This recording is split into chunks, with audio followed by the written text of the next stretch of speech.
वाटप आता चांगलं म्हणजे शिजलेलं आहे. आपली काजूची उसळ तयार झाली. आता थोडीशी आपण याच्यावरती कोथिंबीर घालूया आणि गॅस बंद करूया. नमस्कार मित्रांनो, मी योगेश परब आपल्या सगळ्यांचं स्वागत करतो आपल्या लाडक्या चॅनलवर. आणि आज आपण बघणार आहोत ओल्या काजूची उसळ. तर तुम्ही म्हणत असाल की सध्या ओल्या काजूचा सीझन नाही आहे, तरी पण तुम्ही ती उसळ कशी बनवली, तर हे जाणून घेण्यासाठी आमचा व्हिडिओ शेवटपर्यंत नक्की बघा. आणि व्हिडिओ आवडला तर व्हिडिओला लाईक करायला विसरू नका. चॅनलला नक्की सबस्क्राईब करा.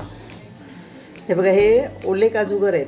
मी ओले काजूगर जेव्हा मिळतात ना एप्रिलमध्ये, तेव्हा मी घेऊन हे सुकून ठेवले होते आणि ते आता हे बघा भिजत घातले आहेत. थंड पाण्यात भिजत घातले आहेत. उद्या याची उसळ करणार आहे. त्यासाठी मी हे बघा भिजत घातले. आता ते फुगतील चांगले, असे मोठे होणार फुगून चांगले. आणि मग जशी आपण उसळ करतो काजूगराची, तशी याची मी उद्या उसळ करणार आहे.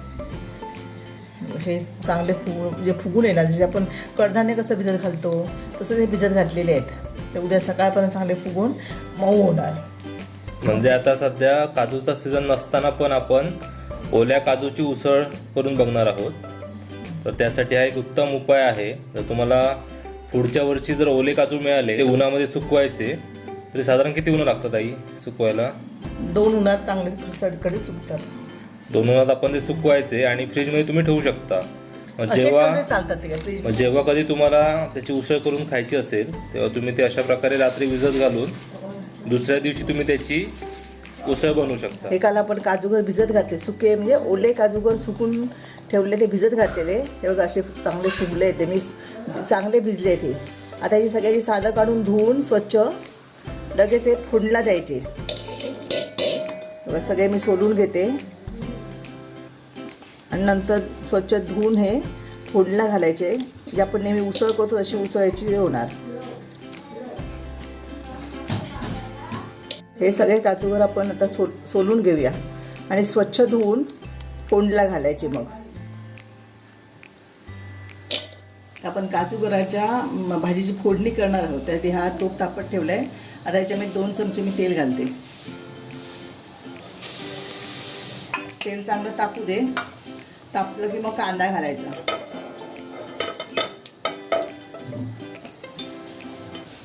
तेल चांगलं तापलं, आपण याच्यामध्ये कांदा घालतो.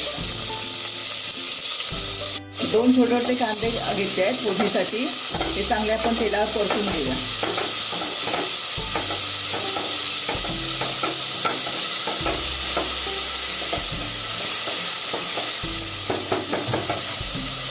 कांदे आपण परतून घ्यायचे आहेत. आता याच्यामध्ये हा थोडा 1 चमचा मालवणी मसाला, जसं आपल्याला तिखट हवं त्याप्रमाणे. आता हे पण आपण मसाला पण परतून घ्यायचा त्यांना. जरा गॅस कमी केला आहे मसाला जळेल म्हणून.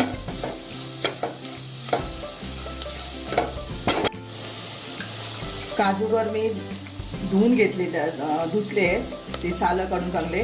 ते आता याच्यामध्ये घालते.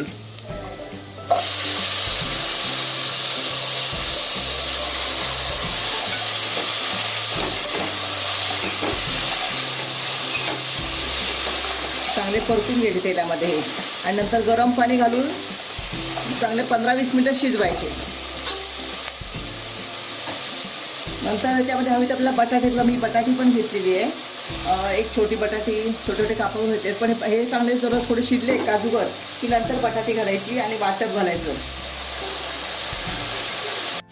आता त्याच्यामध्ये काजूगर पुरतील एवढं हे गरम पाणी घालते, म्हणजे पटकन हे शिजायला लागते म्हणून.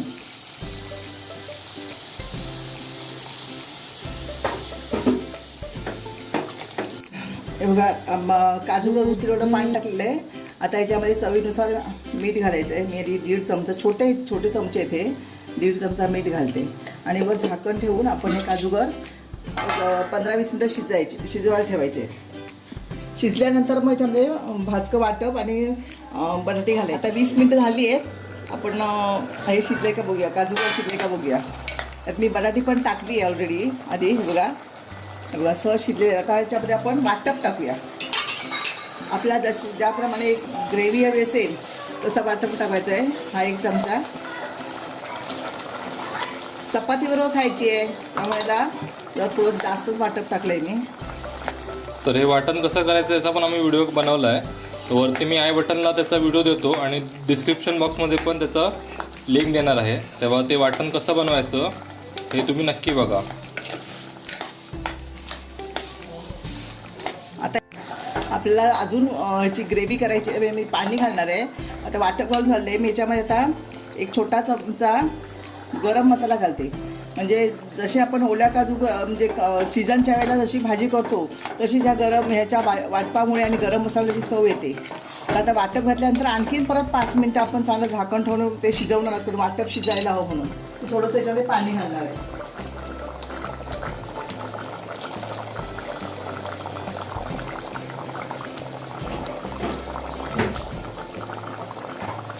हे बघा